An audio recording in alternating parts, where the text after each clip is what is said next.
Welcome to the Afterspin, opinions from thought leaders in our state. I want to ask Becki Gray and Brad Crone. Survey USA just released results of a poll taken among 600 voters in our state. They learned that 50% of the respondents don't approve of the job President Trump is doing, and more than 50% believe that America is on the wrong track. Now, conversely, they believe North Carolina is on the right track and give Governor Cooper much higher approval ratings than our legislature. We'd like your reactions to this poll, Becki. Found a couple things interesting. One, in the question about Trump and how he's doing, there were 7% who said they didn't know or weren't sure.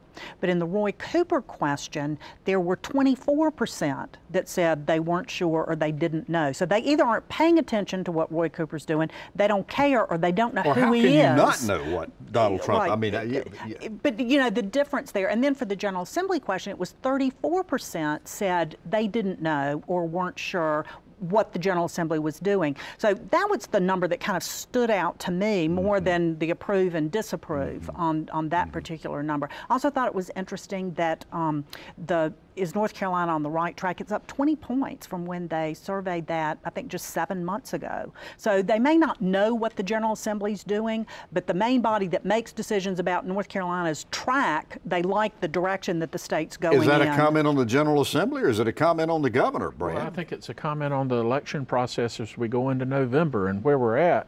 The Democrats want to make the election about Trump. The Republicans need to make the election about Trump and scoring points on tax reform and tax reduction, on North Korea talks that were announced yesterday in Singapore, as well as Iran, and the cutting of regs and rules that is seeming to help the business environment where Wall Street is. You know, every election people vote their pocketbook, and the Republicans are going to try and make a compelling argument that the economy is going pretty good right now. So that's going to impact what you see. For Governor Cooper and the Democrats, they've got to localize the election because they're all local legislative elections.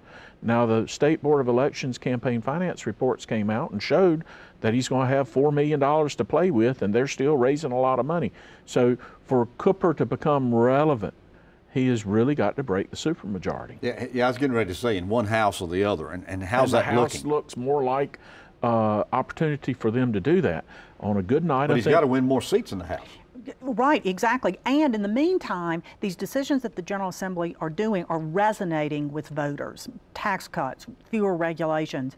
You know, one of the questions on this poll, increased teacher pay, more money towards education, better investments, all of those kind of things. I did a focus group earlier this year with unaffiliated voters in the eastern part of the state, and they were rather complacent. They thought the management of the legislature was doing a good job because what Becki just recited was what they were saying around the table. So if we see complacency in November, who does it favor? The incumbent Republicans? I think it does favor the incumbent Republicans. And the Democrats have got to make a message to the middle of the road voter, have a platform that they can take to and win. Well, that's been their problem for a number of years. Absolutely. You've said this before. There are two demographics that continue to plague the Democratic Party. It's your unaffiliated voter in the state and older white Democrats in your suburban and rural counties.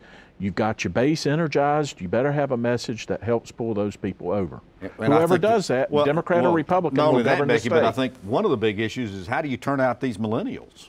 Well, how do you turn out any of the voters is the question, you know, across the spectrum. And I think what you're seeing, I mean, at least so far is, you know, Republicans are slow and steady with tax cuts, regulations, the economy, investments in education, those kind of things. The Democrats, it's energizing by making people mad. That's what this whole teacher protest thing is about. It's to, you know, people don't usually skip to the polls, they march to the polls. So you got to give people some reason to get out and vote. I think that's what this whole teacher protest is about. It certainly can't be about teacher salary increases. So before we make our viewers mad, we're going to thank you for watching the Afterspin and tell you we'll have more video all during the week on ncspin.com.